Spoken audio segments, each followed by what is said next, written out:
My name's Nick Nunziata, and I'm having the quietest orgasm of my life. Welcome. It's Friday. It's a very special day for everybody involved. I've just uploaded my latest photograph of Jude Law kicking a small girl into a fireplace. We're trying to do something new here for you on Chud, to prep you for your weekend, to prep you for the films that are opening, to prep you for your own inevitable death, and to really give you a little taste of what happens inside of a baby's tiny urethra. So if you would, sit back, enjoy yourself, click on any links I give you of Gary Busey molesting himself, and share this with your friends in the same way that you shared AIDS. So this week there was a lot of big news about Warner Brothers and their control of the DC universe, at least on film. They plan to make a Justice League movie by 2013. That further developed when Zack Snyder clarified that his Superman would not be involved in that Justice League, which presumably that means the forthcoming Green Lantern wouldn't be involved either. But it will be used to reboot Batman. Because that's what we want. So what basically DC is saying is fuck you. Fuck you. Warner Brothers is taking their fist and saying fuck everywhere. I guess I see some potential if it's its own 100% standalone thing. But if they're going to start spinning off the Flash and Wonder Woman and all these other characters from it, but Batman will have a separate reboot and Superman will have its own friend, it just seems really messy and unnecessary to me. The problem being is that Wonder Woman really isn't deserving of a feature. What's the other jerk? The Flash? He runs fast and he wears red. And there's just so many, like, it's so tacky. And I think what they're trying to do is be the Avengers, because they see how that's going. And they're not. Which we don't know how that is going to go. It's got cachet, it's got its own studio, there's going to be money behind it.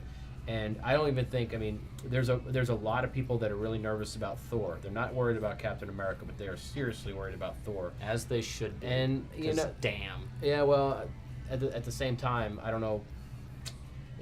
None of the commercials have been really all that bad. Kenneth Branagh is an interesting choice. It's Absolutely. It's Thor. They're already talking about rebooting Batman when, theoretically, at the end of the next Nolan film, we'll be in a place where we've had our fill of Batman. He's been done well. It's a big victory for everybody. It might be time to let it decompress. That's the only reason that the Nolan film worked as well as it did, was because there was that decompression time. And if you don't get that, people are going to get burned out. Spider-Man, I think Spider-Man right now is a mistake too. But anyway, it's a big wet pussy of hell. So Source Code opens today, and everybody I talk to that's not savvy about Duncan Jones thinks it's some silly, dumb, completely forgettable film that happens to star that guy from Prince of Persia, and it couldn't be further from the truth. While it's not like one of those instant classic type of movies, it's definitely a worthwhile endeavor for your weekend dollar, especially on opening weekend, which is where films like this really live or die. The success of Source Code is definitely going to influence where this guy goes, and it's not like you're taking a bullet. It's a very good movie. It's very smart. It's quirky. It's very old-fashioned. Do it for him. Do it for me, and do it because I'm going to give away an autographed poster to you, the person who comes up with a perfect name for this Friday segment. And I'm sorry, slavery is taken. Expendables 2, August 17th, 2012. I'm kind of a negative Nancy, this man, not at all. No, it's dumb, but what else? I don't care. Who cares? You loved the Expendables. You were all over I it. enjoyed it for what it was, yeah, and I hope they make one every 2 years, 3 years, whatever. And Bruce Willis as the main villain doesn't really make me excited either. It's just, kill brown people. That's what you want. You want to see these soldiers go murder dozens and dozens of people who you don't like as a white race. Rambo killed a nation. Killed a nation. They had to change the name afterwards. They had to import everyone. Yeah, it was that funny. is now living there. I had a relief map of Burma, and after I watched the movie, a vacancy sign appeared on the map.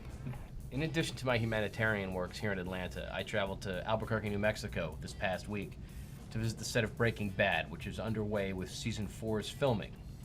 I went into the drug lab, I went into the house of Walter White, and Walter White went inside me just a little bit. And I will tell you that season 4, according to everybody involved, is going to blow your pants off. They were shocked at some of the scripts that they read, could not believe where the show was going. And if anybody's watched the show before, that's actually not a surprise at all, because the show's all about pushing your buttons and pushing your nipples, and twisting them around and pulling them out and putting your nipples in your ass until you shit out brown, red, rubber pussy. Breaking Bad looks really good. And I got to talk to Bryan Cranston and Aaron Norris and the lovely ladies of the show and Aaron Paul. I kicked my desk while doing it. And I'll just tell you, man, that show is going to blow your dick out. And there'll be coverage on Chud really soon. But Insidious. I saw Insidious. It's been several weeks, though. I saw it before South by Southwest happened. And then it premiered kind of to the world at South by Southwest. And I think for a lot of cynicism has been built up about James Wan and the Saw franchise and that whole genre and crew of filmmakers, but I think most people will find that Insidious it's new territory for them. It's kind of simultaneously a haunted house movie, and it turns into a creature feature about 2/3 the way in, and there's a lot of really silly kind of immature humor that peeks into it, and it's this big mishmash of different tones and genres, and it doesn't all quite gel together. But it's a pretty solid flick. tell us about Patrick Wilson in the movie. Patrick Wilson is as flaccid as ever. He's a pale man. He's a weak man, but he's still charming in his way. And he comes to a place where he can rock the boat and probably fuck his wife at some point in the future. And that would be the girl being Rose Byrne. That is the case. Tell me about the child is haunted, right? Yes. He's a haunted little man. He is. But he's also a comatose little man. He doesn't do much. Is he face down on a blanket the way I like it? What do you think, where does Insidious rank compared to Orphan? Compared to Orphan, it kind of exists in that same plane of like enjoyment that's not entirely ironic, but is kind of ironic.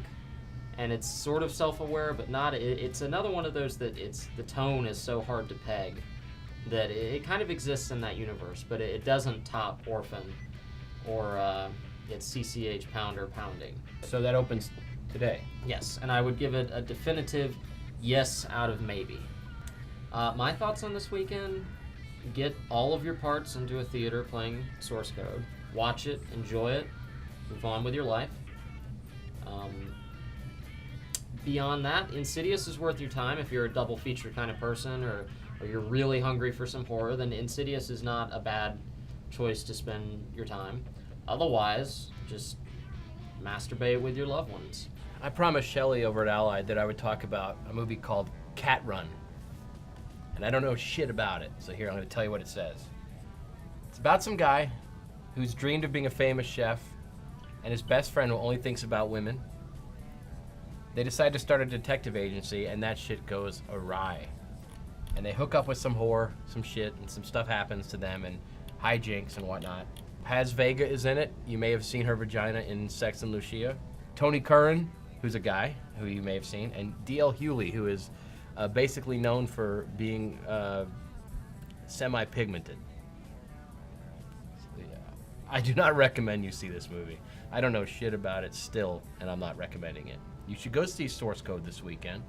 You should appreciate that Major League Baseball has begun. Although, of course, they have to have the NCAA bullshit at the same time. They have to have the Masters at the same time. And they have to have the geriatric incineration at the very same time. I'm going to do some shit this weekend. I'm going to try a little anal sex. Just depends on how long it takes me to figure out how to get my anus into a vagina. Have a good weekend.